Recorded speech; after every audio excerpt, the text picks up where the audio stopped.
निर्विकल्प अवस्था सबसे बड़ा सुख है। निर्विकल्प अवस्था अंतिम अवस्था है। योग दर्शन के अनुसार निर्विकल्प की कैटेगरी नीचे है, उनकी अलग श्रेणियों का विभाजन है। लेकिन सरल ढंग से निर्विकल्प अंतिम है। पारक सिद्धांत हो, वेदांत हो, वो निर्विकल्प को अंत मानते हैं। परिभाषाएं अलग अलग हो जाती हैं। कोई कल्पना न उठना, संकल्प का उदय न होना निर्विकल्प है। और इसके अलावा और क्या है?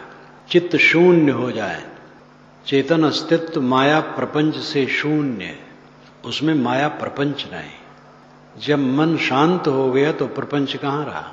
मन ही प्रपंच है, मन ही विस्तार है। लेकिन ये बात साधारण साधकों को समझ में नहीं आती है, बाकी लोगों को तो दूर है। जो काफी दिनों से वैराग मार्ग में है, साधना भी करते हैं, सज्जन भी हैं, वो इस चीज को नहीं समझ पाते। कारण क्या है कि मन का गर्दा गुब्बार भी बहुत है, तो वो दशा नहीं पाते हैं। तो उनको लगता है कि ये आदर्श है केवल, ऐसा होता नहीं। लेकिन ऐसी बात नहीं है। मन बिल्कुल शांत हो जाता है, कोई कलह नहीं रहता है, और इसके समान कोई अमृत नहीं है। अमृत कहीं बाहर है। मन का शांत रहना अमृत अवस्था है। ये बिल्कुल संभव है। कठिन और सरल दोनों प्रकार से कहा गया। कठिन इसलिए है क्योंकि आदत खराब है। अहंकार ममकार परत पर परत है। वो अपनी समझ में ही नहीं आता है कि कितना अहंकार है, कितनी आसक्ति है, कितनी दुर्बलता है। आदमी माने रहता है कि मैं ज्ञानी हूँ, समझदार हूँ, सब कुछ जानता हूँ, योग्य हूँ, पुराना हो गया हूँ, बूढ़ा साधु हूँ, आज से थोड़े 50 बरस से साधु, विद्वान हूँ, शास्त्रज्ञ हूँ। ये सब अहंकार रहता है। मेरे बाल अनुभव में पके हैं, बूढ़ा हूँ। बूढ़े का आदर होना चाहिए। जिनकी उम्र अपने से बड़ी हो उनके लिए आदर होना चाहिए। साधु मार्ग में जो पहले आए हैं, चाहे कम उम्र हो, उनका आदर होना चाहिए। और ज्ञान है अधिक, रहनी है अधिक, उनका आदर होना चाहिए। योग्यताएं हैं, उनका आदर होना चाहिए। माता पिता, गुरु, वृद्ध, रोगी, ये पूज्य माने जाते हैं। माता पिता बुनियादी ढंग से पूज्य हैं, जन्म से ही। गुरु बोध देने के नाते पूज्य है। रोगी और वृद्ध भी पूज्य है, क्योंकि वृद्ध एक ऐसी अवस्था में पहुंच गया है जो दया का पात्र है। लेकिन दया का पात्र न समझो, श्रद्धा का पात्र समझो। श्रद्धा रखो उसके लिए। घर में बूढ़े होते हैं, वे केवल इतना ही चाहते हैं कि लोग उनसे आदर के शब्द कहें, गुप्त प्रकट आदर के शब्द रखें, आदर का व्यवहार करें। और इतना अगर नहीं रखेंगे तो फिर क्या फायदा है? और फिर बच्चे अपना क्या कर्तव्य निभाते हैं? इसलिए मर्यादा जहाँ जैसी है वैसा भाव होना चाहिए। लेकिन बात तो अपने पर है कि हम वृद्ध हैं, ज्ञानी हैं, बहुत दिन के साधु या भगत हैं, सत्संगी हैं, बहुत जानते हैं, बहुत लिखते पढ़ते हैं, तेज बुद्धि है और सारे शास्त्रों का व्याख्यान कर देने में कुशल है, लेकिन ये देखना चाहिए कि मन का गुब्बार कितना, रजोगुण कितना है, तमोगुण कितना है, और सतोगुण में भी अहम बुद्धि कितनी है। इसकी छानबीन हुए बिना अपने मन की थाह न होगी, ध्यान नहीं लगता है। ध्यान लगने का मतलब अंतिम ही है सोचना बंद। ध्यान लगने का पहला अर्थ है किसी आधार में मन एकाकार होने का काम करना और ऐसा हो जाना। किसी महापुरुष के चित्र में मन को लगाते हैं, बंद आँखों में जो दिखाई देता है उसमें मन लगाते हैं, सांस पर मन ठहराते हैं, बिंदु पर ठहराते हैं, किसी आलंबन में मन को बराबर ठहराते हैं। ये अभ्यास है, और उसमें लग गया लगातार तो ये ध्यान है। समाधि है संकल्पों का अंत। योग दर्शन के अनुसार भी समाधि साधारण कैटेगरी में है, वो उनकी शैली है, मूल बात में फर्क नहीं। समाधि निर्विकल्प समाधि, संकल्प शून्य अवस्था, ये निर्विकल्प समाधि है। और ये काल्पनिक आदर्श नहीं है, तथ्य। लेकिन इसके लिए सब तैयारियां चाहिए। ऐसा होता है कि किसी में रजोवृत्ति ज़्यादा होती है, बहुत मेहनत करने पर भी उस तक वो पहुंच नहीं पाता, लेकिन लगा रहा है, कैसे नहीं पहुंचेगा। किसी में तम प्रधान होता है, तम प्रधान होने की वजह से भी वो नहीं पहुंच पाता। किसी में सत प्रधान तो है, लेकिन सत में अहम भाव है, तो अच्छे विचार आएंगे लेकिन निर्विचार नहीं हो पाएगा। अगर वैराग की कमी है तो नहीं ठहर पाएगा। वैराग का मतलब अनासक्ति। ये केवल मैं साधु के लिए नहीं कहता, साधु गृहस्थ स्त्री पुरुष कोई भी हो, मन की शांति सबको प्रिय है। तो अगर उनका मन शांत नहीं होता है तो उसमें कारण है कि भोगों में लिप्सा, लालसा है, ऐश्वर्य की कामना है, सम्मान की कामना है, प्रतिष्ठा की कामना है, भोग की कामना है। भोग का अर्थ एक ही नहीं होता। मन इंद्रियों द्वारा जो संपर्क होता है और उस संपर्क में जो रागात्मक वृत्ति होती है वही भोग की अवस्था है। एक मैथुन क्रिया है, स्थूल भोग है, सबसे भयंकर भोग है। लेकिन खाते हैं और खाने में रसासक्ति में है, ये भोग है। भोजन मात्र कर लो ठीक है, दवाई कड़वी भी होती है, मीठी भी होती है, कसैली भी होती है, ऐसे भोजन है। तो स्वादाशक्ति में अगर पड़े तो भोग है, स्वादाशक्ति में नहीं है तो भोग नहीं है।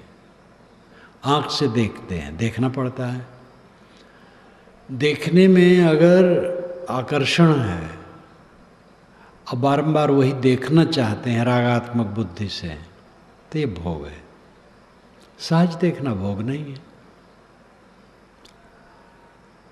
मन सहित इंद्रियों का विषयों में संपर्क हो और उस समय रागात्मक वृत्ति रहे तो वो भोग है।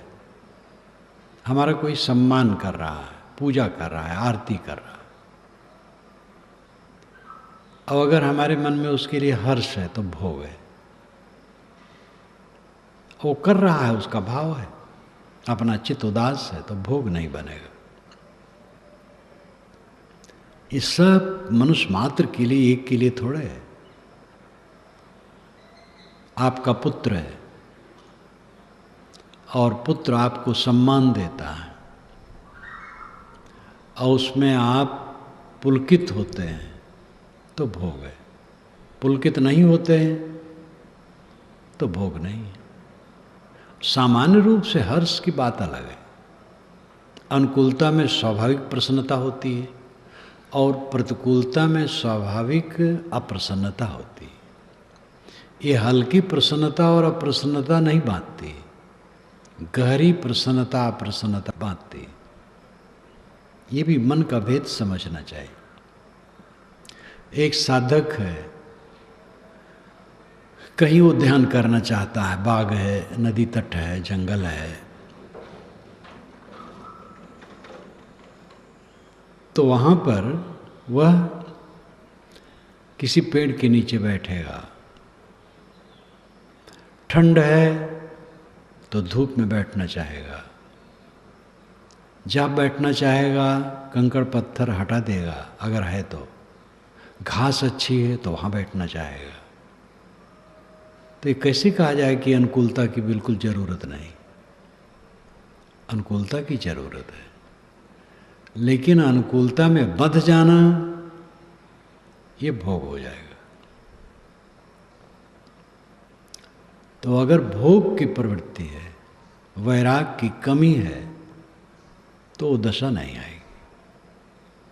गृहस्थी कपड़े में है, कोई स्त्री है, पुरुष है, साधु तो काम है, कोई भी हो, अगर मन में पूर्ण अनासक्ति है तो समाधि लगेगी, पूर्ण अनासक्ति नहीं है तो समाधि नहीं लगेगी।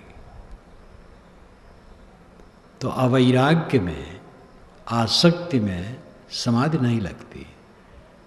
अबोध है, बोध नहीं है, मन अलग है, मैं अलग हूं, ये समझ नहीं है, तो समाधि क्या लगेगी? तो मन का संकल्प ही अपना स्वरूप लगता है। एक गंभीर भक्त हमसे कहते थे कि साहब बहुत पहले जब आप मिले तो जब आपका प्रवचन सुना और बराबर सुनता रहा, फिर आपकी पुस्तकें पढ़ने लगा, तब से पता लगा कि जो सोच रहा हूँ उस सोचने की क्रिया मुझसे अलग है, मन में नहीं। नहीं तो जो सोचता था वही लगता था, वही मेरा स्वरूप, बस सोचते रहना, कुछ यही धंधा लगता था।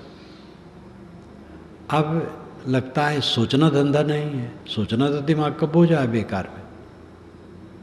ऐसा समय आना चाहिए जब सोचना बिल्कुल बंद हो। तो अब ये समझ में आता है और थोड़ा थोड़ा लाभ होता है। तो बोध अगर नहीं है तो निर्विकल्प अवस्था कैसे आएगी? अवैराग्य है तो नहीं आएगी। अनित्य वस्तुओं के प्रति अत्यंत वैराग की जरूरत है। और मेरे चारों तरफ जो लिपटा है वो सब अनित्य है, नित्य नहीं रहेगा। उनके प्रति पूर्ण अनासक्ति हुए बिना निर्विकल्प समाधि नहीं लगेगी। और ये बोध जब तक नहीं होगा कि मन अलग है, मैं अलग हूँ, समाधि नहीं लगेगी। इसकी समझ होनी चाहिए कि जो वृत्तियाँ उठती हैं, स्मरण उठते हैं, यादगिरियाँ आती हैं, वह मैं नहीं हूँ। मैं तो दृष्टा हूँ, जानने वाला हूँ, ज्ञाता हूँ। ये भेद समझे और विषयों के प्रति अत्यंत अनासक्ति हो। उपासना में अगर त्रुटि है तो समाधि नहीं लगेगी। जिस छत्र छाया में रह करके तुम समाधि चाहते हो और उसी के प्रति कुतर्क है तो समाधि नहीं लगेगी। अनन्य निष्ठा की जरूरत है, अनन्य श्रद्धा की जरूरत है। श्रद्धा होगी तब मन स्थिर होगा, बिना श्रद्धा के मन स्थिर नहीं होता है। व्यवहार में असंयम है तो समाधि नहीं लगेगी। जहां पाए भक दे बोल दिए, सोचने की बातें नहीं है। और ऐसा भी नहीं बोले, कट बोल दिए। तो ये भावना जब रहेगी और इसको संभाल नहीं पाओगे तो समाधि नहीं लगेगी। बोलने में संभालो, जल्दी जल्दी न बोलो, चुप रहो। कोई किसी से कुछ पूछ रहा है, कह रहा है, तो आप बोलो ही मत। कितने लोग बीच में टपक पड़ते हैं। कोई किसी से बात कर रहा है तो वो बीच में टपक पड़ेंगे। इतना धैर्य उनको नहीं है। धैर्यवान पुरुष तो ऐसा होता है, उससे पूछो भी तो भी सोच के बोलेगा। तो एक तो दो की बात हो, उसमें बोलो मत। और जब तुमसे कोई पूछे या तुम्हें बोलना जरूरी हो तो संभाल के बोलो। अगर संभाल के नहीं बोलोगे तो समाधि नहीं लगेगी। मन ठहरेगा। मन बड़ा दुर्बल पक्ष है और बड़ा बलवान पक्ष है। इतना संवेदनशील है, केवल मन को ठीक कर ले बस अमृत अमृत। मन को न ठीक कर पाए, न विद्या काम करेगी, न ज्ञान काम करेगा, न धन काम करेगा, न पद काम करेगा, न प्रतिष्ठा काम करेगी, कुछ भी काम नहीं करेगा। मन बहुत संवेदनशील है और मन की अवस्था बनती है हमारे कर्मों से और सोच से। सोच में गड़बड़ी है तो मन की अवस्था की गड़बड़ी रहेगी। जहाँ श्रद्धा चाहिए वहाँ श्रद्धा नहीं है या श्रद्धा में त्रुटि है तो मन की अवस्था अच्छी नहीं बनेगी। तो मुख से कभी ऐसी चीज़ निकलेगी। काम कुछ ऐसा करोगे, बराबर ऐसा सोचोगे तो समाधि कैसे लगेगी। व्यवहार में असंयम करोगे तो समाधि कैसे लगेगी। असंयम करने का मतलब है मन ही खड़बड़ है। और संयम कर लेने के बाद मन और खड़बड़ हो जाता है। पहले तो असंयम होने से गलत बोला जाता है और गलत किया जाता है, और गलत बोल कर लेने के बाद उसका संस्कार बलवान हो जाता है तो और बेचैन हो जाता है, तो समाधि नहीं लगेगी। अगर खान पान में कोई संयम नहीं रखता है तो समाधि नहीं लगेगी। छोटा सा पेट है और जिंदगी बीतती जा रही है, उसमें कितना डालना चाहिए, इतने का होश हवास नहीं आया तो कौन मनुष्यता। साधुता तो दूर है, मनुष्यता कौन है। 1 दिन 2 दिन 10 दिन 5 दिन अंदाज लो, देख लो कितना खाना चाहिए। खाते समय धैर्य रखो, कम रहेगा कोई हर्ज नहीं होगा।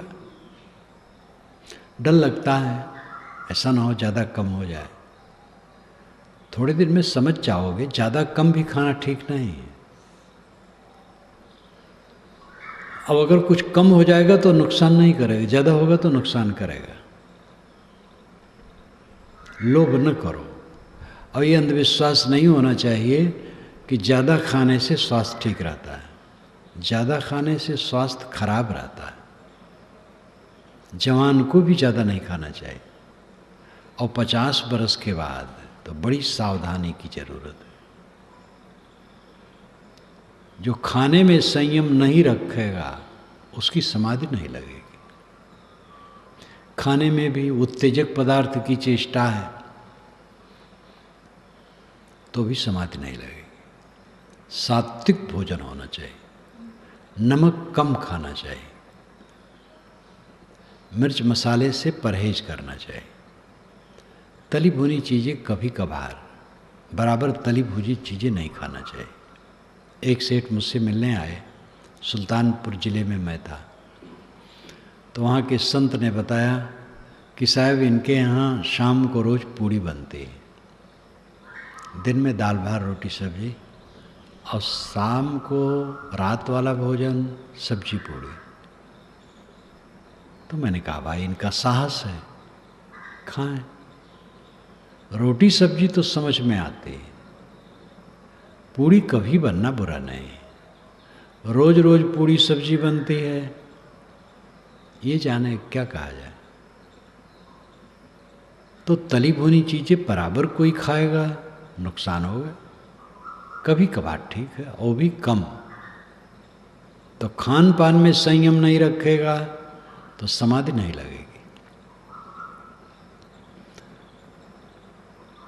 आहार विहार, आहार के बाद विहार।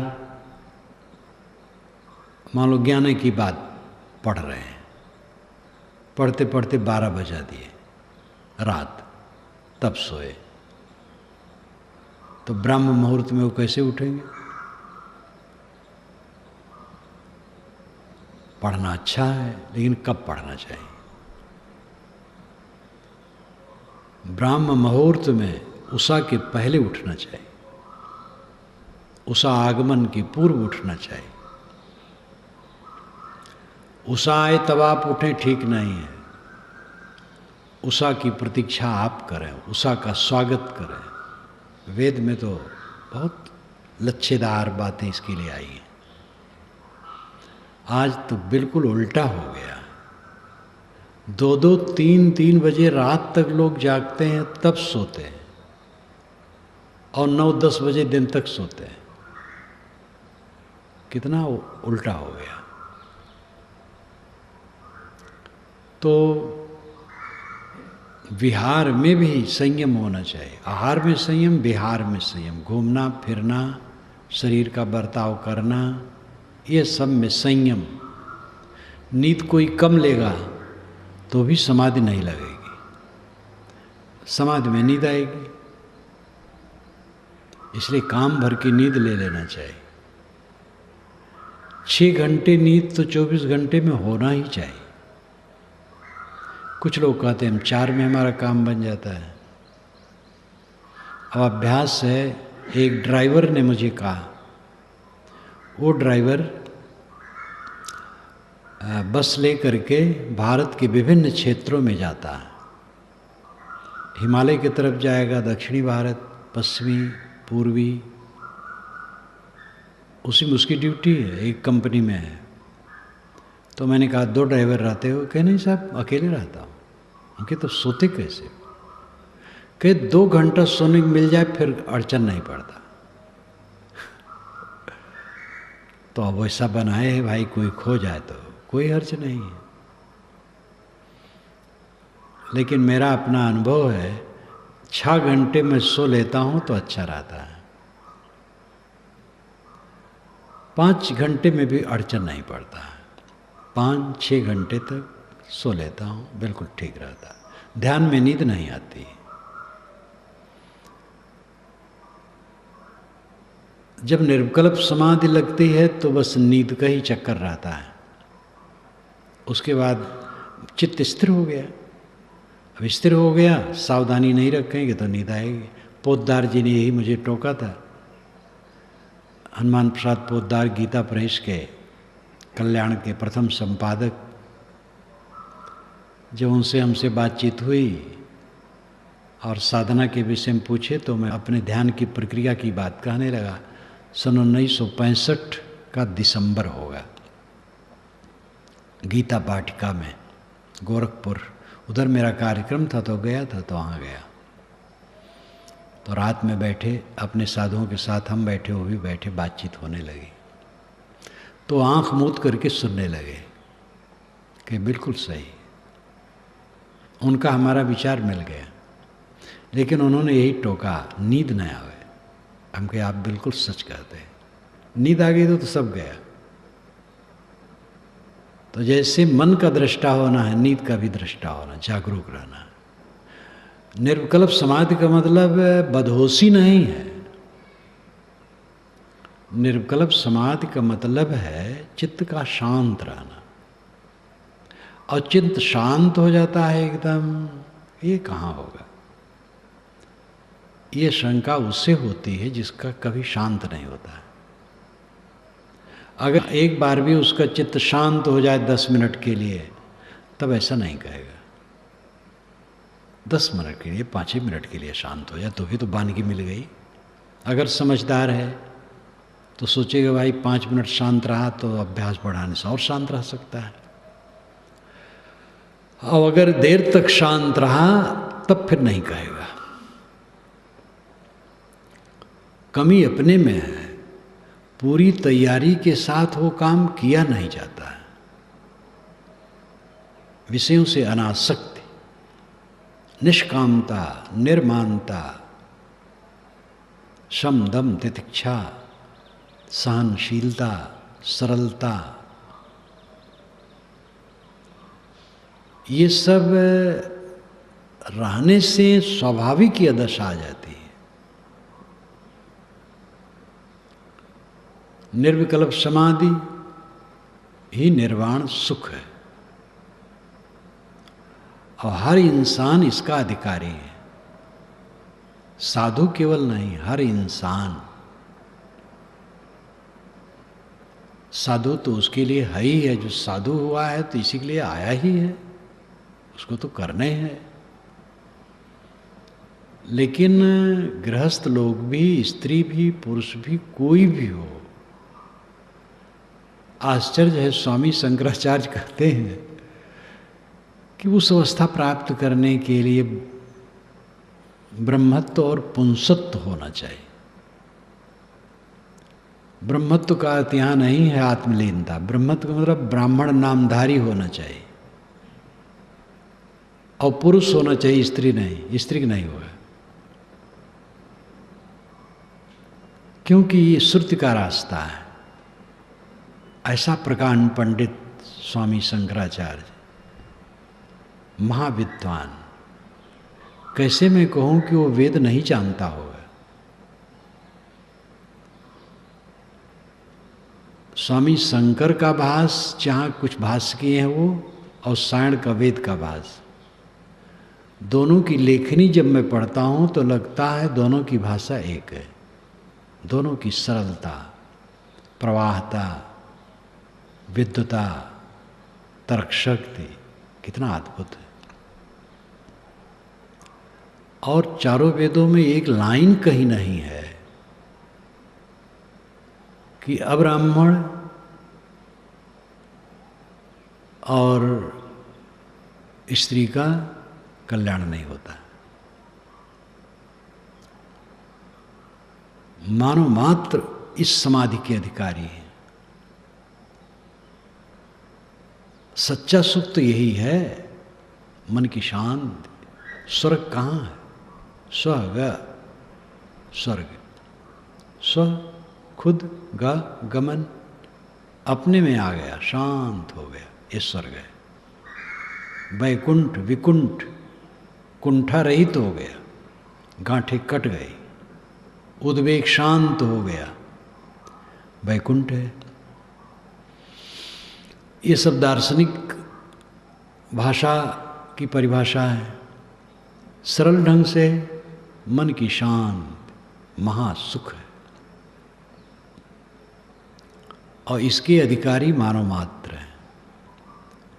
और यही काम न करके सब जल रहे, धनी निर्धन, अविद्वान विद्वान, सामान्य प्रतिष्ठित, सब चल रहे हैं।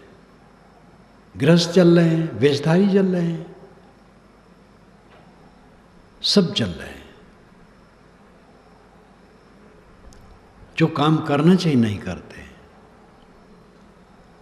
ये जीवन इतना महत्वपूर्ण है। उठते बैठते चलते फिरते खाते पीते मन की शांति में बिताने का जीवन है। शांति के सागर में निमज्जन करो। थोड़ा सा भोजन मिल जाना चाहिए, सादा गोदा, और थोड़ा सा कपड़ा और थोड़ी सी सोने की जगह, बस काफी है। और तो एक ही काम है, शीतल मन। किसी को 4 लाख की आमदनी है रोज और कोई 2000 रुपया तनख्वाह पाता है, तो क्या अंतिम स्थिति के लिए उसको लेकर के फर्क है? इतना होना चाहिए कि पेट भर जाए, तन ढक जाए और सोने की जगह रहे, बस काफी। और जो असली बात है वह है मन की शांति। बिस्तर पर जाएं, कोई तनाव ना हो, आनंद सागर चित्त, सो गए। नींद खुली, कोई झटका नहीं चित्त में, प्रसन्न आनंद, दिन भर का काम आनंद से कर रहे हैं। जिनको देख रहे हैं उनके प्रति श्रद्धा है, प्यार है, सद्भाव है। बड़ों के प्रति श्रद्धा, कुतर्क रहित, असूया दोष रहित, बड़ों के प्रति श्रद्धा, बराबर में प्रेम मैत्री भावना, छोटों के प्रति स्नेह, सद्व्यवहार, शीतल मन, ये सुखी जीवन का लक्षण है। सुखी जीवन का लक्षण कीमती कपड़े शरीर पर पड़ा रहना नहीं, कीमती भोजन नहीं, कीमती भोजन में कुछ धरा नहीं। ये सूखी रोटी दाल बहुत है, न दाल हो तो नमक भी काफ़ी है, भात नमक भी काफ़ी है, फिर और जो मिल जाए ठीक है। कीमती भोजन की ज़रूरत नहीं, कीमती कपड़े की ज़रूरत नहीं, कीमती मकान की ज़रूरत नहीं, कीमती गाड़ी की ज़रूरत नहीं, कीमती मन की ज़रूरत है। कीमती मन है निर्ग्रंथ मन, जिसमें अहम नहीं है, कुतर्क नहीं है, अश्रद्धा नहीं है, अवैराग्य नहीं है, अव्यवहारिकता नहीं है, सरलता पवित्रता है। ऐसा मक्खन मन। जीवन बड़ा अद्भुत है और बहुत जल्दी खो जाने वाला है। आप कभी नहीं खोएंगे। आपकी परम सत्ता आत्मा परम है, लेकिन अगर रहनी से न रहेंगे तो भटकेंगे। ये चांस मिला हुआ है, अपने को संभालो और निर्विकल्प समाधि की तैयारी करो। पूरा जीवन ऐसा व्यतीत करो कि ध्यान में बैठो, मन निर्विकल्प हो जाए, जिससे निर्वाण सुख का अनुभव करो।